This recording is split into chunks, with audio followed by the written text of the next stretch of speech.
Kehadiran pelancong dari Brunei Darussalam terus menjadi pemangkin penting kepada ekonomi rentas sempadan di Miri. Kehadiran mereka bukan sahaja mengunjungi bandaraya itu untuk membeli belah, malah turut meningkatkan jualan peniaga tempatan terutama pada setiap hujung minggu. Ikuti laporan wartawan Tasha Jenkins. Kerajaan Sarawak sebelum ini memaklumkan secara purata sekitar 200,000 rakyat Brunei memasuki Sarawak setiap bulan dengan pintu masuk utama melalui Miri, Limbang dan Lawas. Peniaga buah di Tamu Imat Tudan Zulhilmi Muhammad Dawi berkata, setiap kali musim durian, terutama pada Jumaat, Sabtu dan Ahad, geranya menerima kehadiran pelanggan yang ramai dari Brunei sehingga mampu merekodkan jualan sekitar RM3,000 hingga RM4,000 bagi setiap perjalanan mendapatkan bekalan. Tak jugalah sebab ada juga sidang yang beri duit Brunei, ada duit Malaysia juga lah. Sebab kami pun pembayaran pun boleh menggunakan QR juga boleh juga. Sebab yang kita tengok pada hari kan, hari Jumaat, Sabtu, Ahad memang banyak orang Brunei datang. So memang kita target banyak pelancong dari Brunei untuk membeli buah kita lah di sini. Sementara itu, peniaga kraftangan Janis Kating berkata, kehadiran pengunjung dari Brunei turut memberi limpahan rezeki kepada peniaga produk tempatan termasuk kraftangan dan pakaian tradisional Sarawak. Menurutnya, kelebihan kadar pertukaran mata wang turut mendorong rakyat Brunei berbelanja lebih banyak di Miri sekaligus membantu merancangkan ekonomi tempatan. Tapi kalau orang Brunei yang pergi sini memang kira mewah lah pasal dia punya pertukaran wang dia orang ada besar. Kalau RM1, $1 Brunei dia dapat RM3 lebih, kadang-kadang dekat RM4 macam. Pasal duit Malaysia pun dia naik turun. Jadi kalau orang Brunei tidak ada datang ke Miri, sunyi lah. Memang sunyi orang Miri.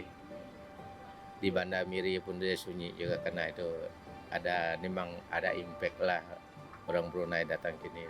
Bagi pelancong dari Brunei, Nur Asma Munim berkata, beliau hampir setiap minggu berkunjung ke Miri kerana harga barangan lebih berpatutan selain lokasi yang dekat dengan Brunei.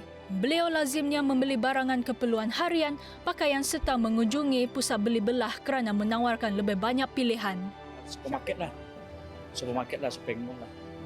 Yang selalu kadang sama anak-anak suka pergi kedai macam Watson lah, macam itulah. Pasal murah kan dibandingkan sama di Brunei, macam tu.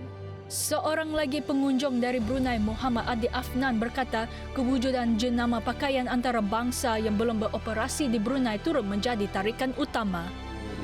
And then sini ada H&M. Ada H&M, ada Uniqlo, so we don't have it di Brunei kan. So macam, okay. And of course pertukaran duit lah.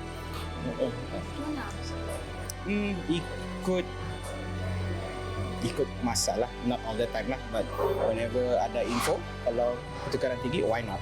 Beli barang yang ada di harakat kita orang lah. Together lah, sama-sama lah, bukan orang lain pun, negeri jiran kan, so kawan, family, it's just the same. Rambut sama hitam, so macam sama. There's nothing big, there's always literally a bridge that's bridging between Brunei sama Miri kan, so family lah.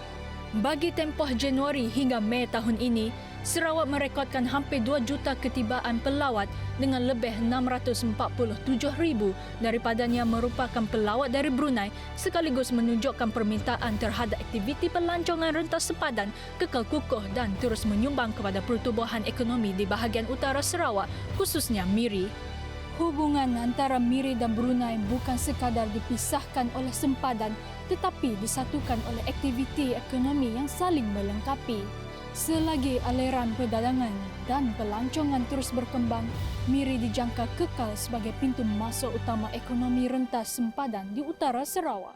Laporan Tasha Jenkins dan jurukamera Billy Batang untuk TVS.